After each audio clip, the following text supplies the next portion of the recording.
李承泽，这是要把我们往死路上逼啊！这就是你要说的？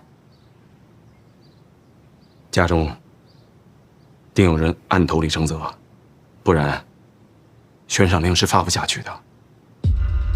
谁是家主？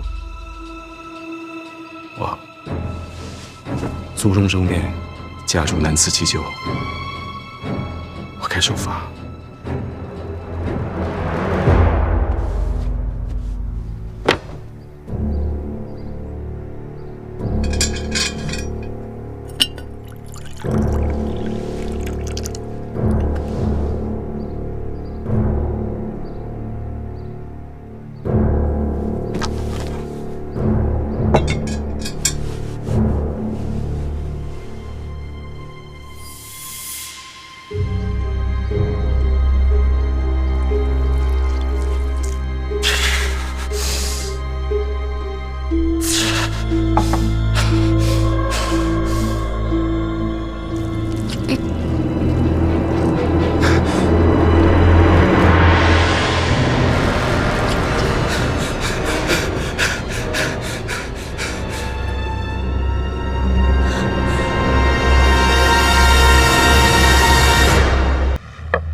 这局面怎么应对？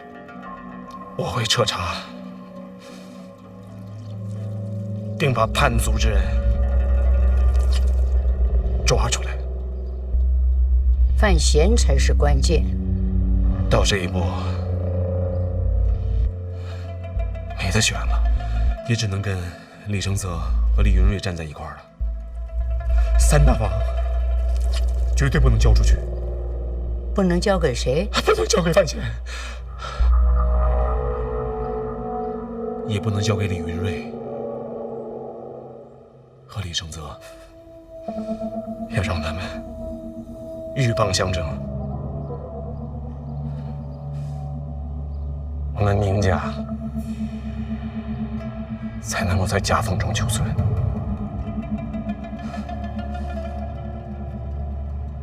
要把三大房牢牢地抓在手里。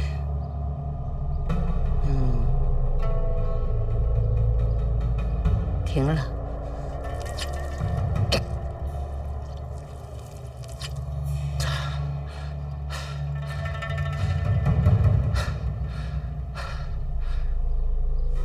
谢母亲恩典。把针给我。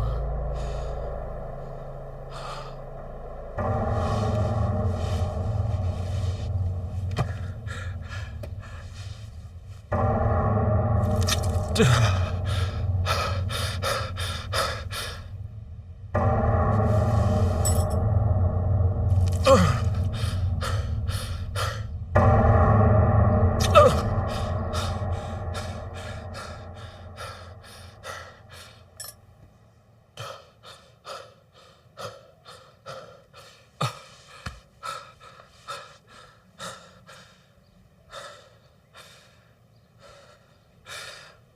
我这就去稳住李承泽，待不久的，只要他一走，江南还是咱们明家的。你是家主，你自己决定。是。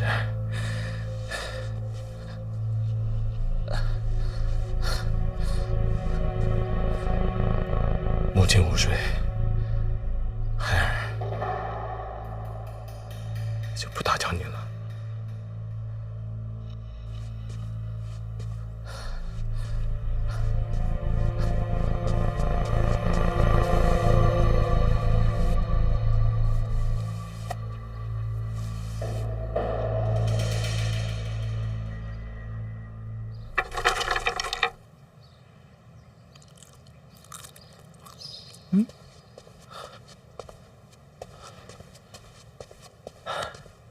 让殿下久等了。您家真是手眼通天，连给宫里的贡品都能吃上，就是这规矩学的欠点火候。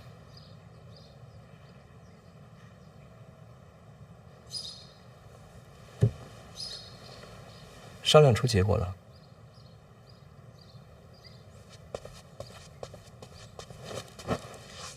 明家上下誓与殿下共进退。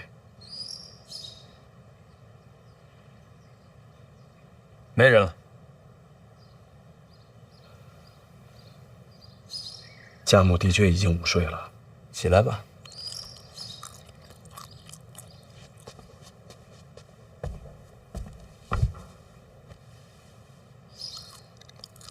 没怀疑你吧？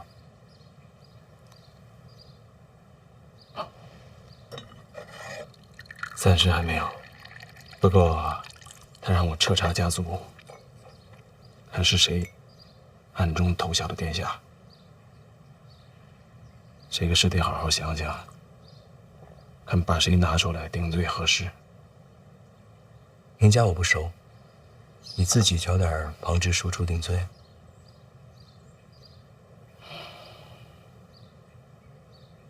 他们的不够，要定罪，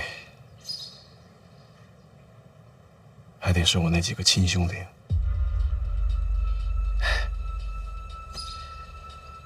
人非草木，孰能无情啊！想想，要把我那几个骨肉同胞亲手送上死路，心中多少有些唏嘘啊。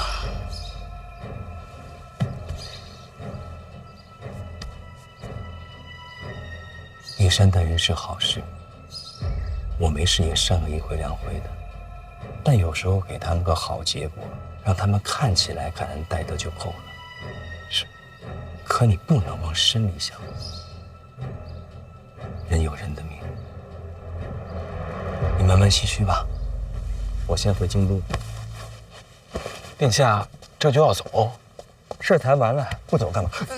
可江南这边还需要殿下主持大局啊。京都那边也看得紧，如果让陛下知道我来江南，什么都完了。如果殿下不能久留，那长盟主那边姑姑在访客，也来不了。范闲权势滔天，如果二位都不在，单靠明家，怕争不过的呀。谢边给你留下。明白了，明某以后如何行事，都会请教谢先生。不用，你自己做决定就好啊。若是输给范闲呢？那也正常。别想太多，守住3大房，努力就好。你放宽心，答应你的不会变。等这事儿了了，明家就只有家主，没有什么老太君。多谢殿下。大爷，歇会儿，做饭。做饭吧，大爷。热馒头。歇会儿，歇会儿，先歇。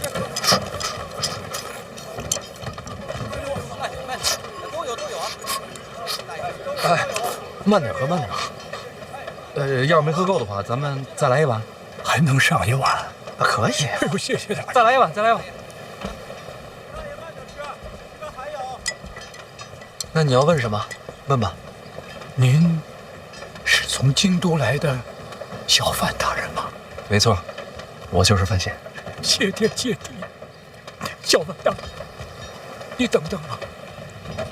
老哥几个，是小范大人呐，没砸错呀！谢谢小范大人。哎呀，谢谢啊！本来呀，还怕弄错了，给人添麻烦。哎，那你们劫船这赏钱怎么算啊？岸上有人看着呢，只要砸船，就有赏钱。那这么说，你们一会儿回岸上就有银子拿了？都得掉脑袋，回不去了。你们知道自己要掉脑袋，你们还来？我们是劫官船，必死无疑呀。不是，那我就不明白了，你们不是要赏钱吗？这脑袋没了，要赏钱有什么用啊？这个你放心，家里有人收着呢，就希望他们平平安安的，多攒点钱啊。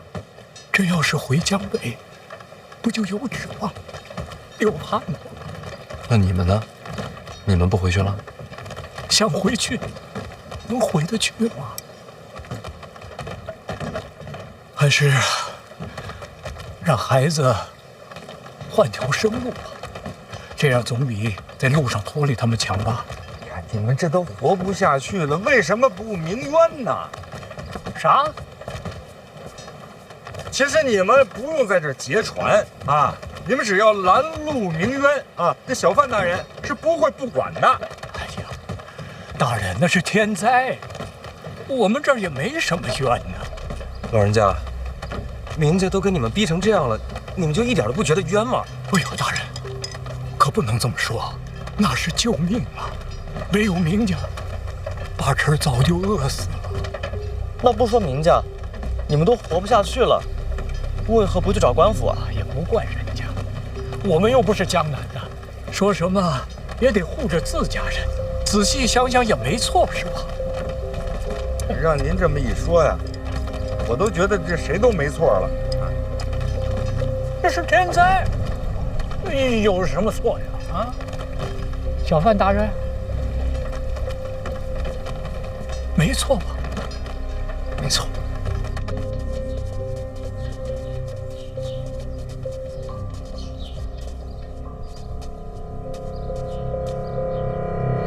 想要夺权，还是要他死？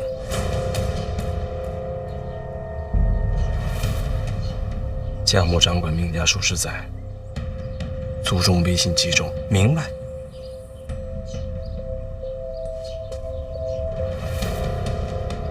想不想亲自动手？母子连心，最好不要。讲究。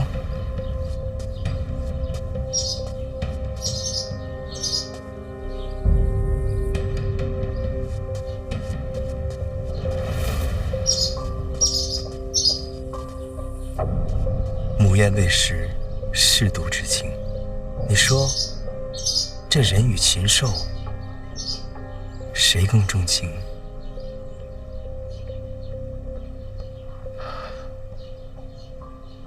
我更喜欢禽兽。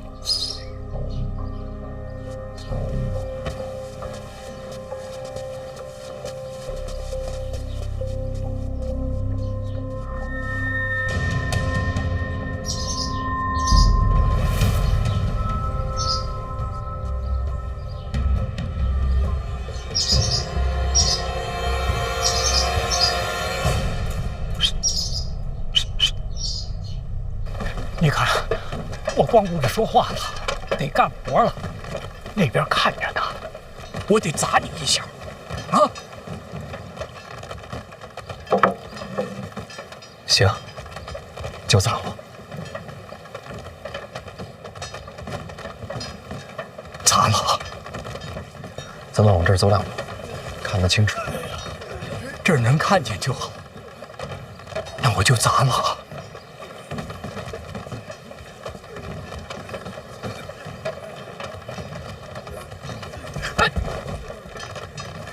大人，你怎么不闪开呢？我不是得让你砸两下吗？哎呦，我这就是摆摆样子，我刚才都举起来了，你们就3下5除2把我打死不就完了吗？还一个个站在那儿看着。小范大人，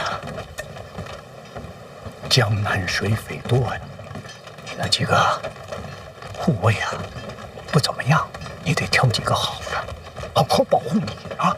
行，回头我换几个好的。一定要换啊！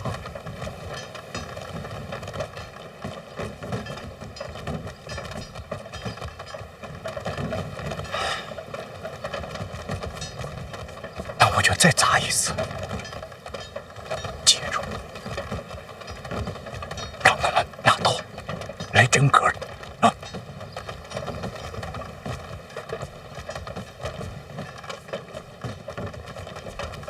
要不，咱们再喝一碗。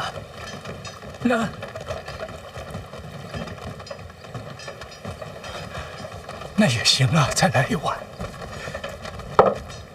哎呀，谢谢。哎，谢谢。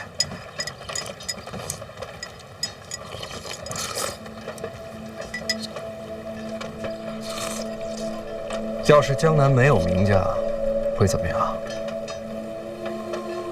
回大人，都一样，没有名家，还有张家、赵家、李家呢。这三大房啊，就是聚宝盆，谁守着，谁就是下一个名家。没错。其实只要我回到京都，结果都一样。没有名家，也会有其他家族。老王，在大人，给他们送些银子，送他们吃饭。明白。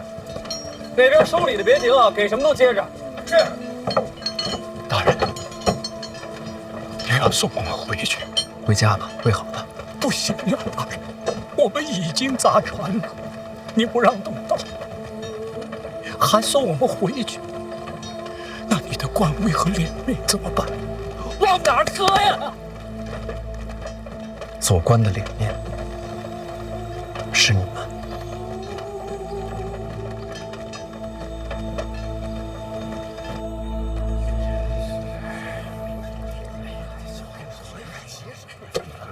我这夹住了。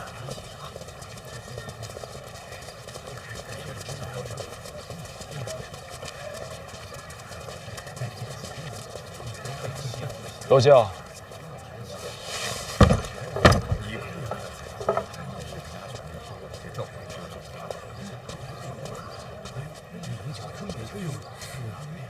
哎，这不是这么名贵的东西啊！这也是好东西啊！你看，不足挂齿了。名家主有礼。哎，赵大人，您这个比我这个贵重啊！是。哎，明家主，您也来了。今日小范大人抵达苏州，又有府衙大人联袂接风，那名貌怎敢缺席啊？确实是，应该的。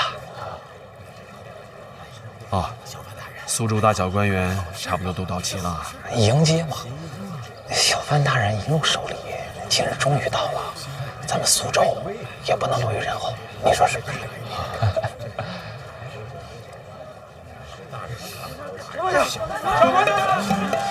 没有官绅，你这敢来凑热闹啊？这些刁民胆子越来越大了。小范大人下船了！下来！就是那艘，这就是小范大人的船。下来呀！小范大人！哎，老弟，对不起，小范大人！小范大人！小范大人！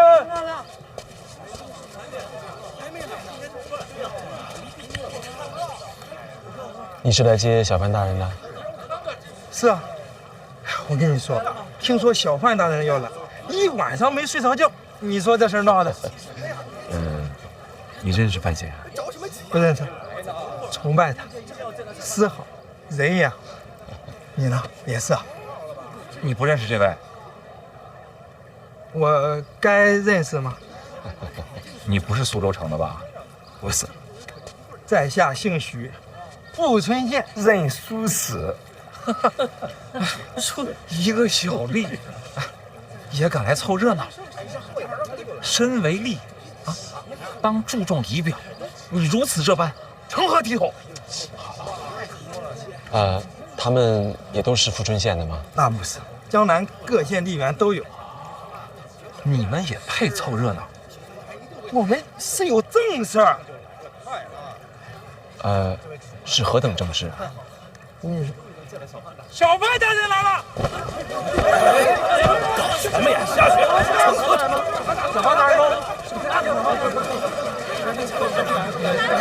小范大人！终于来了，终于来了！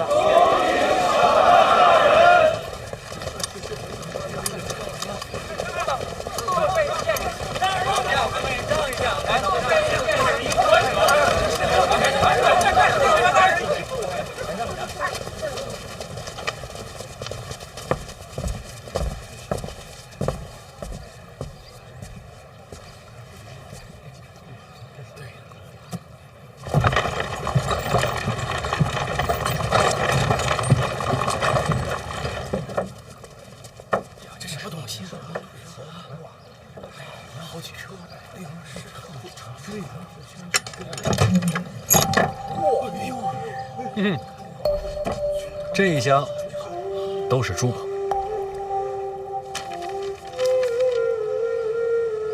这是沙州知府姚青莲姚大人送的，还有这一车呢，都是路上官员所送的礼物。送礼官员的名字皆记录在册。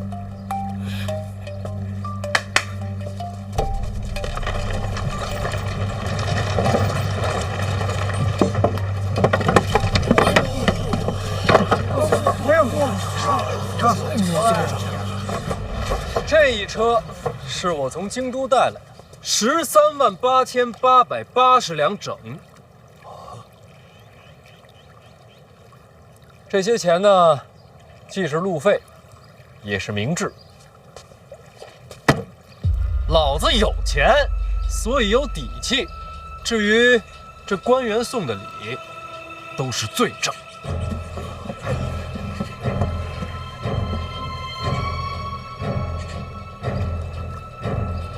本来想着回了京都，按名册上的名字一个一个参下去，但后来南下路上呢，我瞧见这事儿，我也不明白为什么你们就看不见。我看见这些事儿之后呢，想法变了。我这13万两，再加上官员所送的礼物，算作路费，送江北灾民回家。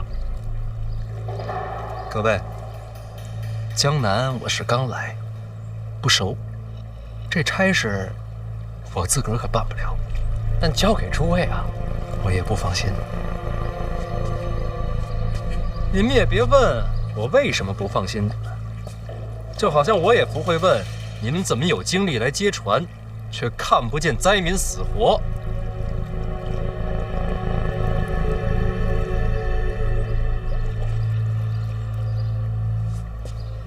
咱们呀，彼此之间都留点脸面。既然不放心诸位大人，范某就只能越俎代庖，换了条门路，把这事儿给办了。各县吏员何在？在了！傅存彦殊死在此，应邀前来。参见小范大人，我家知县向您问好。你家知县是哪位啊？我家知县正是杨万里杨大人，也是大人您的学生。杨万里已经是知县了，刚到任不久。知县托我向你转告，大人教诲，好好做人，好好做官，他一字未忘。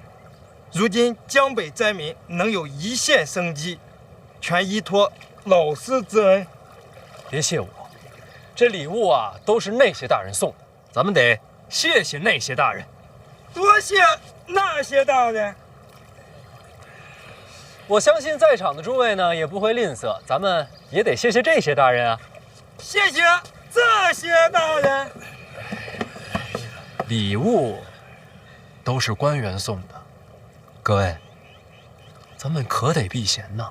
所以范某就自作主张，请了江南各县吏员汇聚苏州，这些银子就交给他们分发各县救民倒悬。各位父母官，觉得如何？好事，好事，好事！哎呀，小范大人办事周密啊，我等定当倾囊相助。各县吏员上前。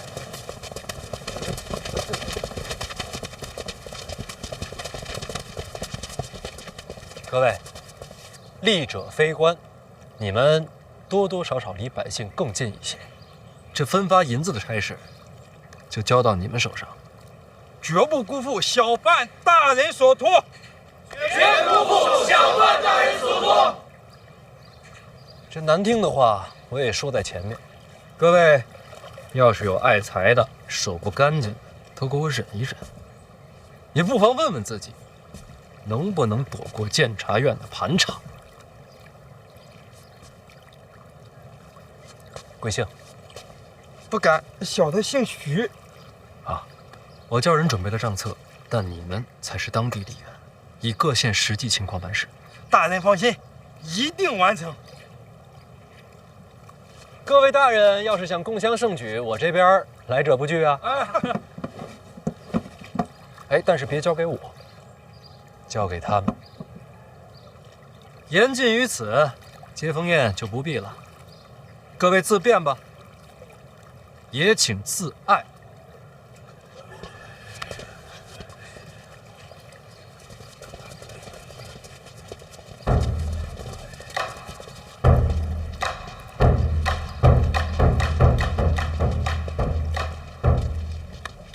明家家主明清达，恭迎小范大人。在京都都听说过江南名家，明家贱名，不足挂齿。大人稍后。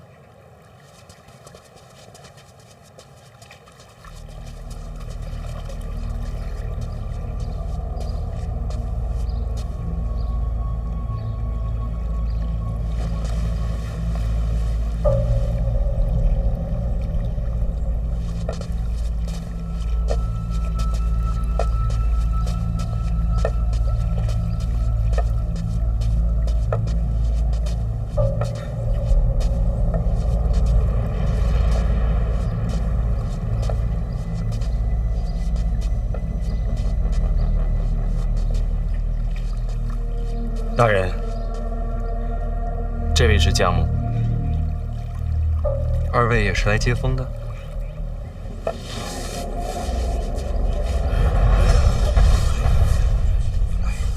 江南名家向小范大人请罪。何罪之有啊？回大人，今日江南有所谓名家悬赏令流言，导致小范大人一行遭遇波折。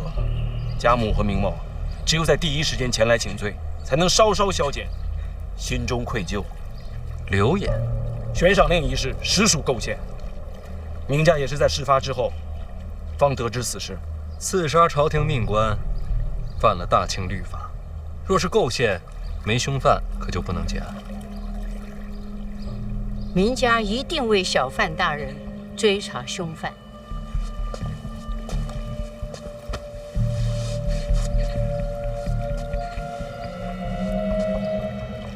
总得有个时限，就是今日。若大人肯赏面登门，天黑之前，定给大人一个交代。那说定了。明家上下恭候小范大人。我很期待今天的交代，不会让大人失望的。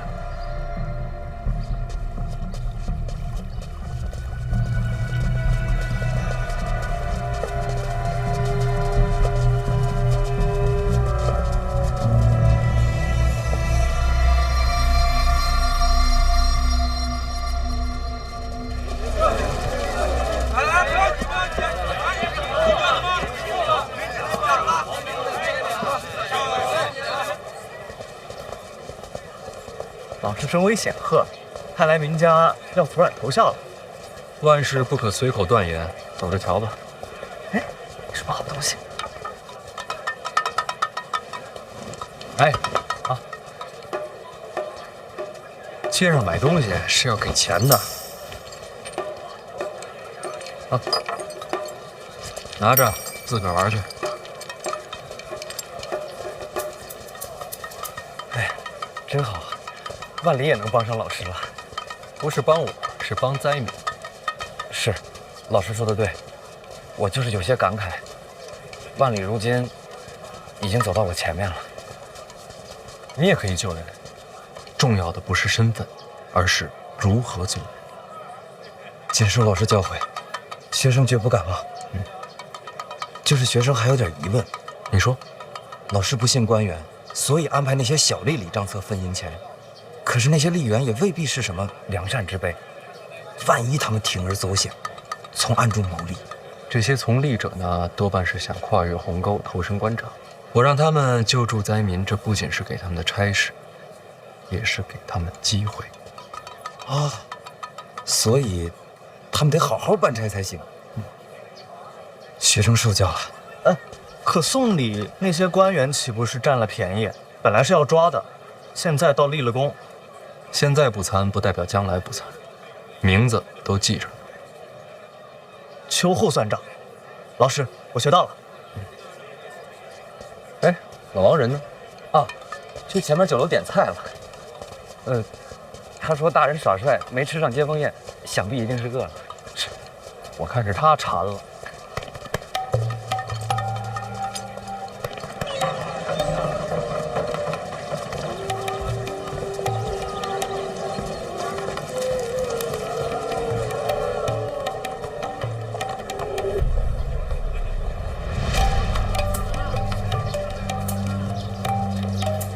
哎呀，这银子给够了，这2楼啊就清场了。来，俺这损了。苏州这边就是要精致一些，餐酪里还放些水果。比京都的好。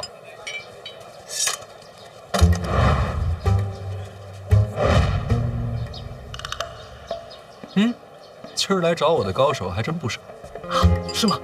在哪呢？你看啊，那个，这边，这一位，都是。老师，此言何解？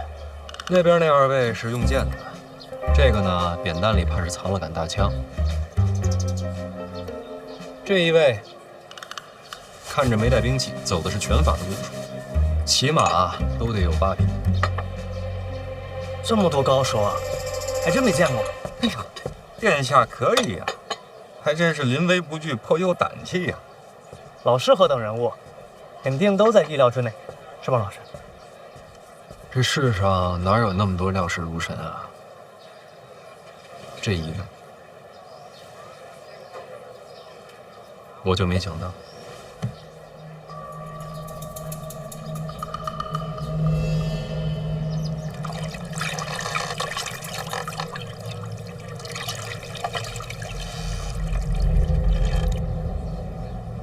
这位可是9品呐，而且是9品里数1数2的高人。这江南怎么会有这样的人？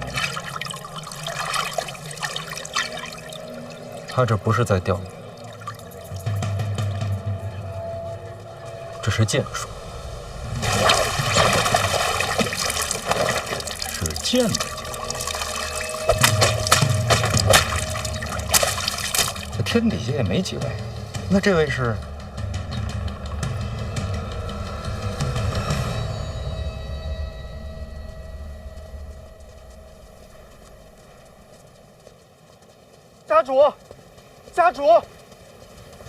家主，范闲酒楼前座有高手合围。落将，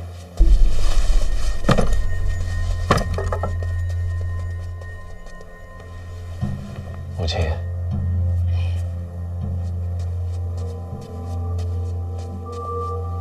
母亲，二殿下把谢必安留下，也没打算闲着。谢必安不说，咱们就当不知道。以范闲的身份，普通人怕是杀不了他。这世上总有人不在乎身份。总不会是大宗师吧？他得罪过东瀛城那位司空剑。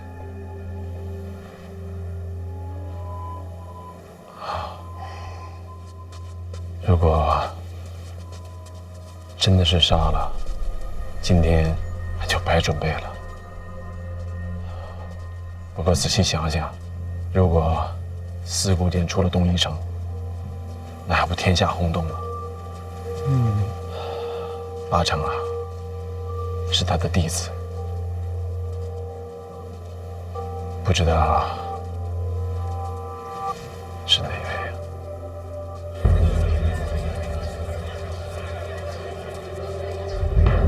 云芝兰，四顾剑的大徒弟，祈年殿上见过，剑意未改，就是他的。那这云芝兰可是不好对付啊。大人，您给我透个底儿啊！一直守护着您的那位高人，他在吧？哪儿还有什么高人啊？身边只有黑旗了。黑旗可不顶用啊！待会儿要真打起来啊，我用我的轻功，咱们俩先走。哎，那咱们说个地儿，我一会儿自个去找你们。哎呀，殿下果然是很有胆气呀！老师一路上一直在教我面对诸事，第一就是分轻重。那现在这是孰轻孰重啊？允之兰记恨老师，这就是重。我是大庆皇子，他东夷城若敢动皇子，后果承担不起，这就是轻。起码不敢动正式皇子。哦，好。云之兰，要不是我真气没了，我还真想会会你。大人，你说什么？真气没了？啊，老王啊，其实一直忘了告诉你了，咱们这一路南下，最能打的就是你了。不会吧？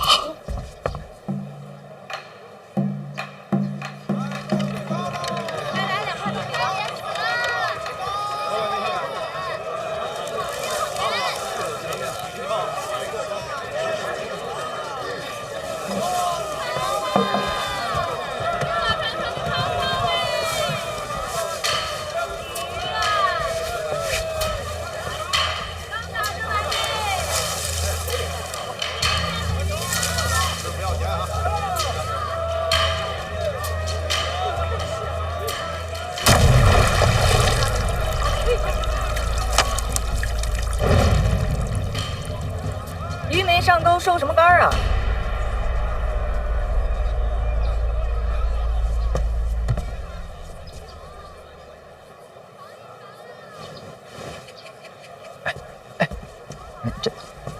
这谁呀？北齐圣女海棠朵朵。怪不得老师不带师娘来江南。哦，说错了，老师肯定问心无愧。您这嘴啊，还是要学学分轻重啊。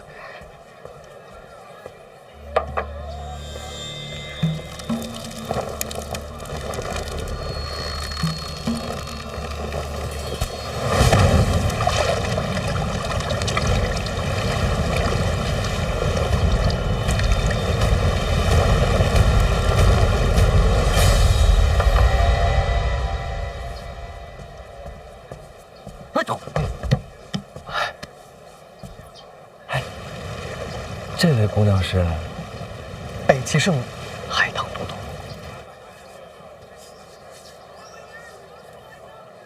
伸个脑袋跟那看什么呢？啊，我看这江南好风光啊！我先跟你们说清楚啊，这事儿跟我没关系。我也好奇，她为什么出现在这儿。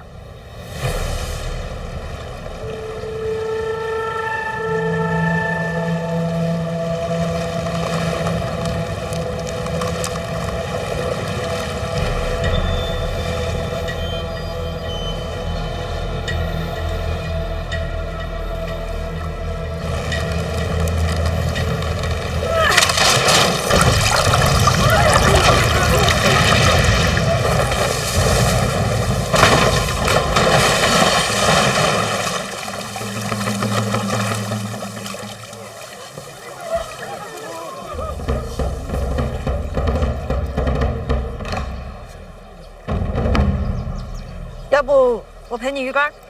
北齐圣女踏足庆国，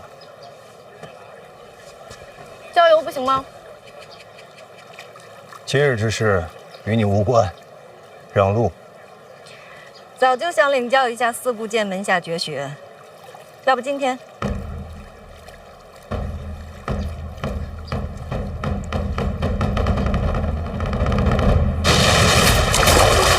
影子大人。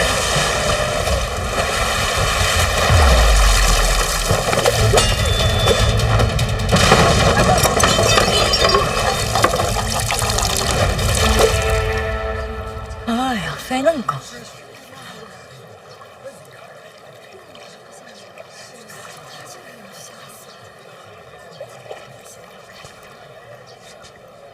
！9品以下都散了吧。散了。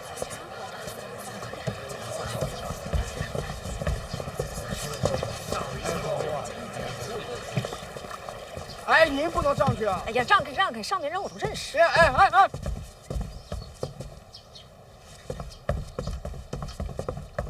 哎，自己人啊，姑娘请。我来蹭个饭行吗？请坐。这两位是？我们是小范大人的门生。哦，坐。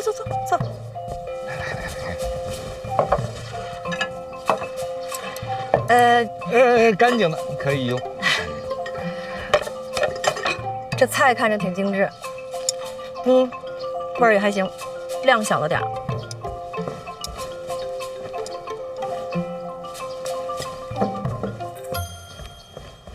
你来江南办事儿？不是你让我来的吗？这话怎么说啊？你写信跟我说要交流两国功法嘛，我知道你在江南，我都给你带过来了。等会儿啊。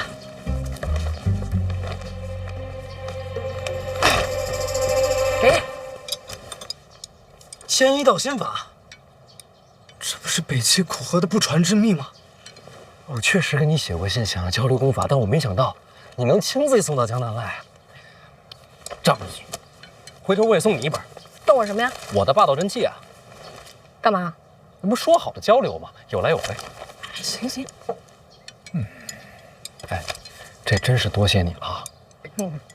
多久不见，变这么矫情了？不是，我知道这天一道心法到底有多珍贵，真没想到我这一封信你就把它给我了，咱俩这交情。听说你成亲了？啊？就当贺礼了。太贵重了吧？我也这么觉着。啊？我是舍不得啊，我老师让我送的。苦河大师让你把这给我？那不然呢？难道我给你偷来的呀？这大师随礼都这么重的吗？谁让你是叶青梅的儿子呀？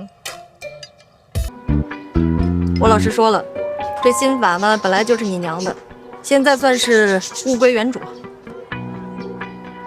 哪儿都有我娘。你命好。哎，刚才那边出手也得谢。这你谢不着我，那水里埋伏的那个影子才是你的杀手锏。哎，你是不是早知道那云之兰要来啊？别说云之兰了，连影子在江南我都不知道。你不知道？那太奇怪了。他水里埋伏的那位置也太巧了，怎么看也是有人泄露了秘密。我真不知道，我比你还困惑。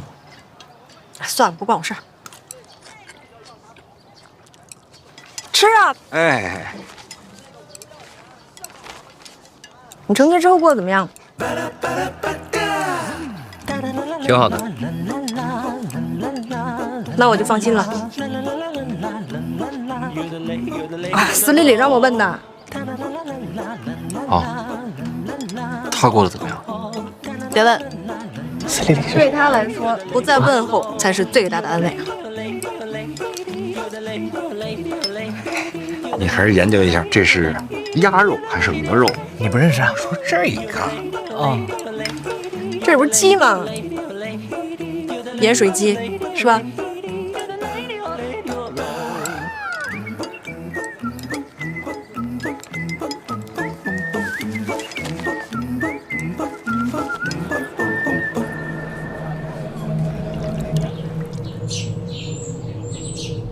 好了，跑慢点，别摔着了啊！别跑了啊！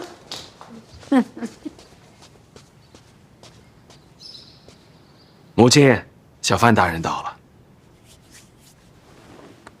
哎呀，你怎么不早说呀？老身应该出门迎接才是啊。小范大人一个人来的？这江南再乱，明家总是安全的吧？明家誓死守护小范大人。哎，快去叫小范大人。小范大人。乖，我今儿没带糖，回头不给你们啊，快下去吧啊。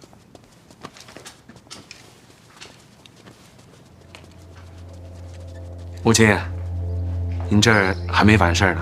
啊，再磕2个头就礼成了。大人请坐，我先陪大人聊会儿。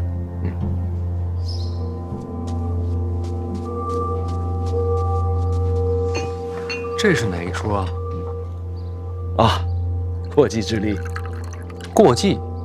是啊，他是我的同族，说来也算是我的堂弟呢。今日过继到母亲堂下，从此以后，堂弟变成了亲弟弟，更近了一层。他也算是幸运啊，有小范大人官吏，说出去啊，光宗耀祖啊。请用茶。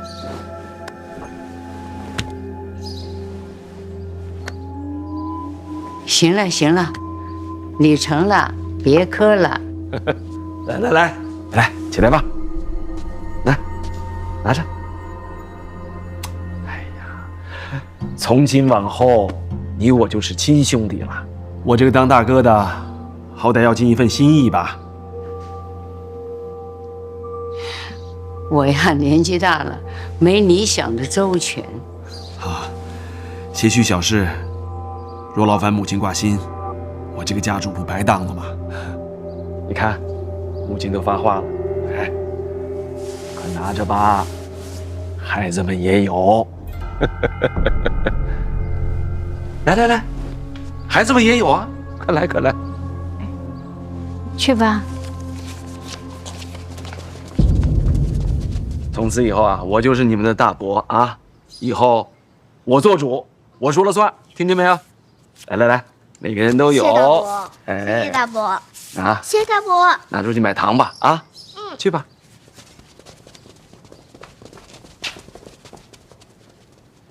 母亲，家事已了，该正事了。你是家主，你决定就是。小范大人，请上座。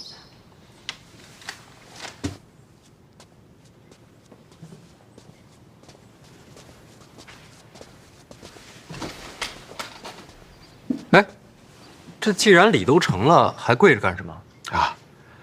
今日码头明某答应过小范大人，天黑之前给你一个交代。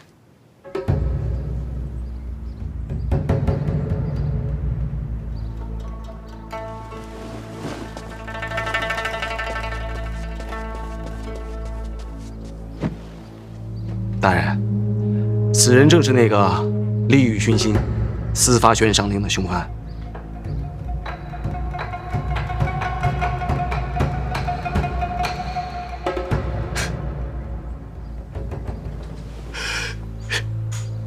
他，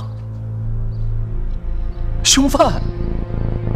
哎，这不是你刚从堂弟变成了亲弟弟吗？动机呢？利欲熏心？八成是投名状吧。大人南下，动了别人的利益，他可能就是一个马前卒。动了明家的利益？明下哪配呀！大人，三大房隶属皇室，我们明家也就是一个帮忙当差的。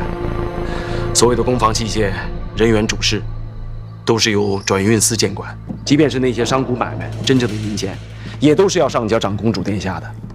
说句难听的，我们明家就是被养的看门的狗，牵狗的链子放在谁的手里，对于我们都一样。您说是不是？狗也会咬人，野狗才咬人。看门狗讲究的就是忠诚。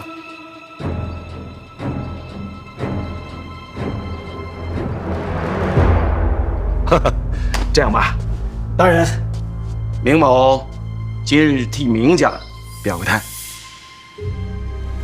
大人奉旨南下，名正言顺，明家当全力促成大人收复三大房。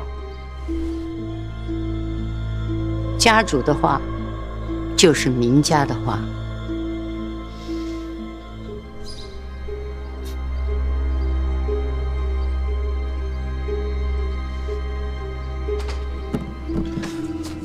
好，这交代有了，立场也稳了，那这人怎么办呢？私发悬赏令，刺杀朝廷命官，死罪。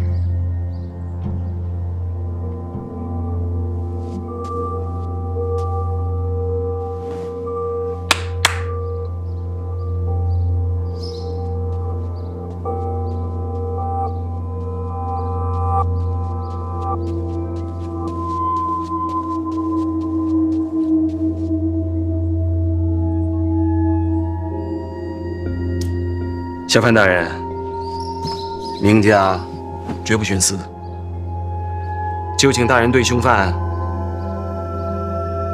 明正典刑。你们好歹让孩子先下去啊，这都看着呢。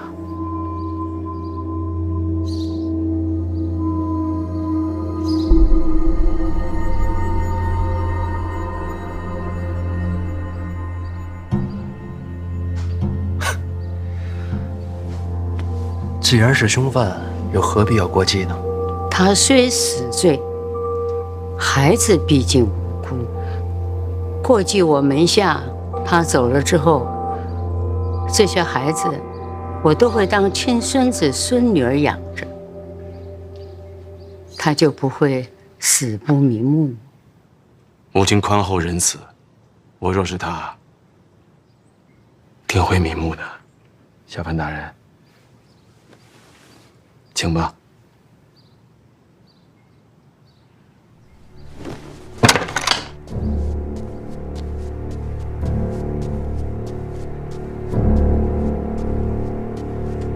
这是凶手，正是。利欲熏心，不错。你认罪了？认罪？认罪可就死了。请大人成全。我偏不成全，死不死的查清楚再说。这人我带回府衙，仔细调查。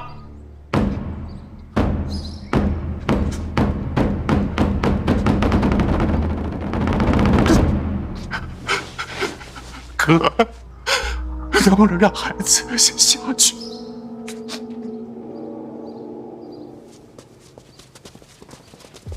你安心投案，配合彻查，别担心家里，孩子们我替你照顾，绝无意外。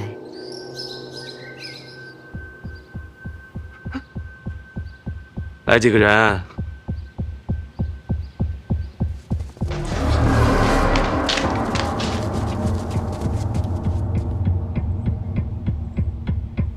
押送府衙。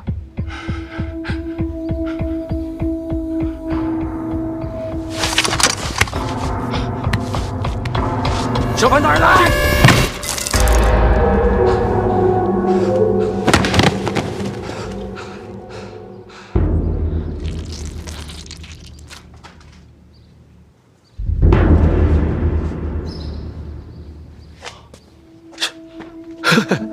原来是畏罪自尽呐！大人，你没事吧？没有溅到您身上血吧？血都让你挡着了，我见什么呀？啊？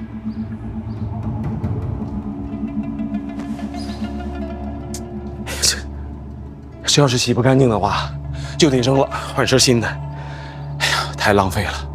你看这好好的一桌子菜。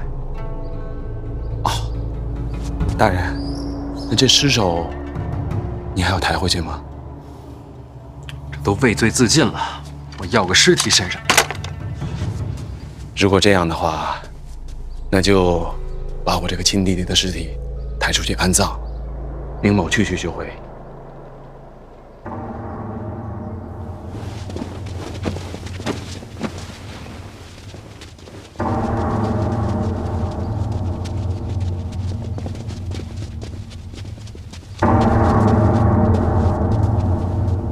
范大人，大人筹银送灾民回家，叫人钦佩。此等善举，民家绝不能落于人后。待会儿再聊善举吧，这血都没擦干净。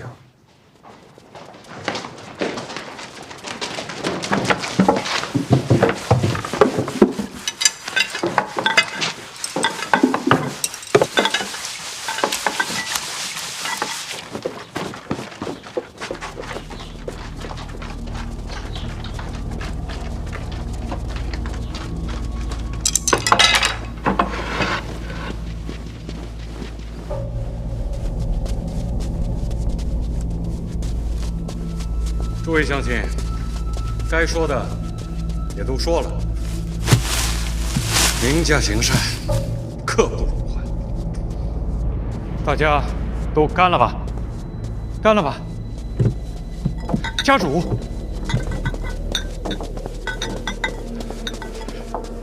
家主，大家都是自愿投效的乡亲们。是。哎，怎么很多人看起来那么面熟啊？都是为了咱们闵家。啊，好，老伯，快请坐，快请坐。是的。辛苦了。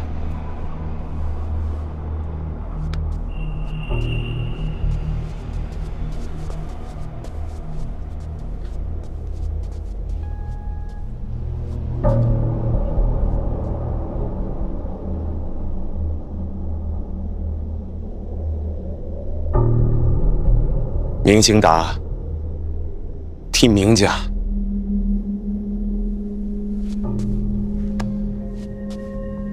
谢过诸位父老乡亲。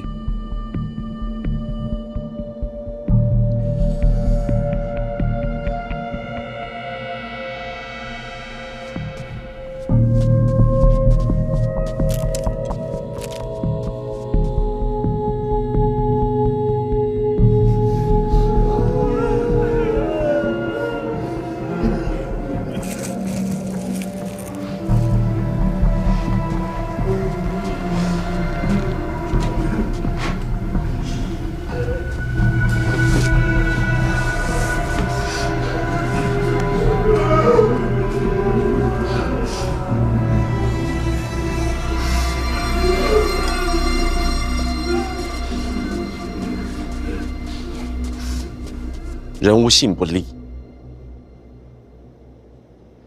诸位乡亲，我明家说话是算话的。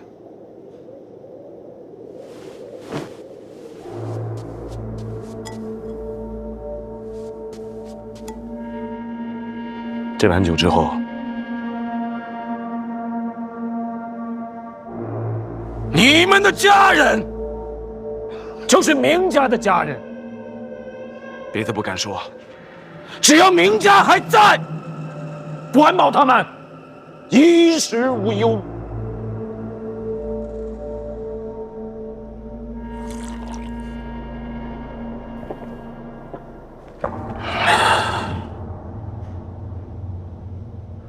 乡亲们，往生再见！感谢家主！家主大恩大德。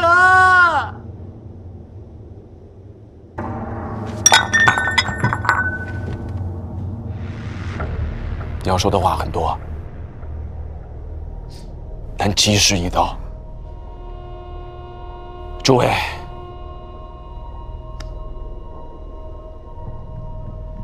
一路走好。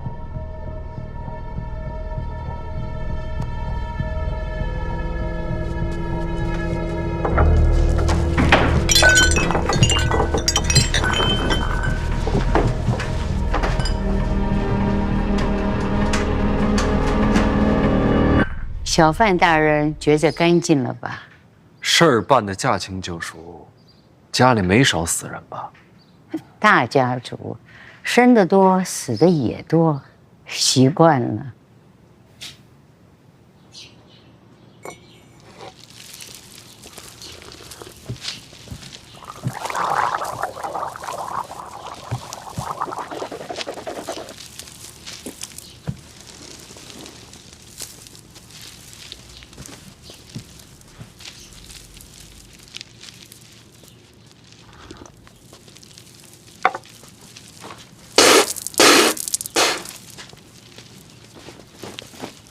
人数别弄错了。家主放心，加上您带来那个，正好一个都不差。后续都安排好，都安排好了，他们都是自愿的。要不是数量有限，那想死的人多了。毕竟家人一旦被民府收留，那可就是改了命了，是想都不敢想。赶紧装车，时间不等人。是，马上送到转运司。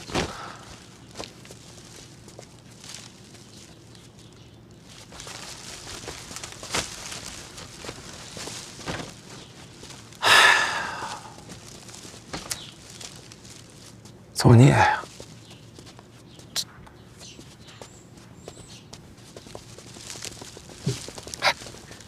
作快一点啊，动作快一点。